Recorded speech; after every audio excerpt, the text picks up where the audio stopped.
Hello friends, स्वागत है अपने चैनल फैक्ट्स आर रावली में। आज हमारा विषय है, क्या अंतर है दानव, दैत्य, असुर और राक्षसों में। आपके मन में सवाल अक्सर आता हो। माना जाता है कि देवता स्वर्ग लोक में रहते हैं और असुर पाताल लोक में। नीचे दानवों और दैत्यों का वर्णन भी किया गया है। हम शुरुआत करते हैं राक्षस से। राक्षस संस्कृत शब्द राक्षसः और पाली में कहें तो राक्षसों से लिया गया है। आमतौर पर हिंदू पौराणिक कथाओं में विशेष रूप से दिखाए गए पुरुषवादी देवताओं की एक जाति है।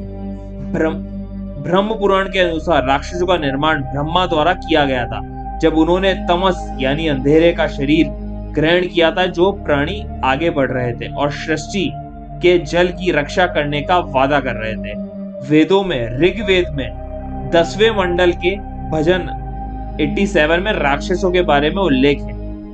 उन्हें यातुधन पौराणिक प्राणियों के वर्गीकृत किया गया है जो कच्चे मांस का सेवन करते हैं। वे मनुष्यों के साथ असुरों के मिलन से उत्पन्न हुए हैं। उनके पास असुरों की शक्तियां थी, लेकिन मानवीय सीमाएं भी थी। वे मनुष्यों को पराजित करते हुए और उन पर शासन करते हुए पृथ्वी पर रहते हैं। राक्षस यक्ष के सौतेले भाई हैं। वह ऋषि विश्वा और उनकी पहली पत्नी से पैदा हुए हैं। उनमें रावण सबसे बड़ा था। ज्यादातर समय वे इंसानों के खिलाफ होते हैं, ना कि देवों के। वे देवताओं को भी हानि नहीं पहुंचा सकते जो ज्यादा श्रेष्ठ है।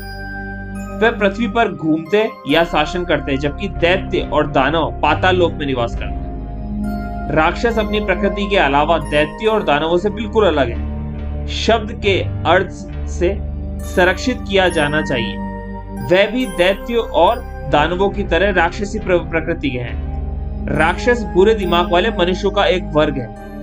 उनके पास भी कुछ अलौकिक शक्तियां हैं। वे तपस्या द्वारा अपनी शक्तियों का विस्तार कर सकते हैं और आमतौर पर मनुष्यों में अराजकता पैदा कर सकते हैं। वे भूतगण, पिशाच और प्रेत जैसे अन्य मानव वर्गों की तरह नकारात्मक प्रकृति के हैं। आमतौर पर वे केवल मनुष्यों के खिलाफ होते हैं, देवों के नहीं। वे देवताओं को भी हानि नहीं पहुंचा सकते। उल्लेखनीय राक्षसों का नाम लिया जाए तो है पूतना, मरिच, सुपर्णखा, घटोत्कच, हिडिंबा और ऋषि विश्वरावा के डिसेंडेंट्स, जो रावण की फैमिली भी है। बात करते हैं अगले विषय की, जो है असुरा। असुर अत्यधिक दिव्य प्राणी थे और देवों के शत्रु थे। वे आकाशगंगा के विनाशकारी स्तर में थे। पाताल लोक असुरों का निवास स्थान है। असुर सुर या जिसमें हम देवता कहते हैं की तरह आकाशीय प्राणी है। देव और असुर सौतेले भाई या सौतेले भाई हैं। ये ऋषि कश्यप के पुत्र हैं। असुर दूसरों की तुलना में बहुत व्यापक शब्द है। आज के समय में जो पुराण साहित्य से प्रेरित है, ये दैवी प्राणियों का एक वर्ग है और इसलिए दैत्य और दानवों को सामूहिक रूप से असुर कहा जाता है। असुर सेना में दोनों होते हैं। इसी तरह के एक असुर राजा दोनों पर शासन करता है। शब्द का अर्थ जो सुरा नहीं है या सुरा के खिलाफ है। लेकिन वैदिक साहित्य के अनुसार असुर ना तो कोई वर्ग है और ना ही कोई गोत्र। ऋग्वेद में इंद्र, वरुण, अग्नि, रुद्र को भी असुर बताया गया है। इसका मतलब है कि इसके बुरे से कोई लेने देना नहीं है। लेकिन बाद के समय के साथ सभी अच्छे लोगों जैसी अदिति के पुत्रों यानी आदित्य और देवों को सुरों के रूप में सामूहिकृत किया गया, जबकि दैत्य और दानवों जैसे सभी बुरे लोगों को असुरों के रूप में समूहीकृत किया गया। बात करें कुछ उल्लेखनीय असुरों की तो वो है महिषासुर, हिरण्यकश्यप, ताड़कासुर, हयग्रीव। अगला विषय है दैत्य। दैत्य भ्रम फैलाने वाले थे जो पाताल लोक में रहते थे और नागों और गंधर्वों के खिलाफ लड़ते थे। मनुस्मृति दैत्यों को देवों की तुलना में निम्न स्तर पर रखती है और अच्छा वर्गीकृत करती है।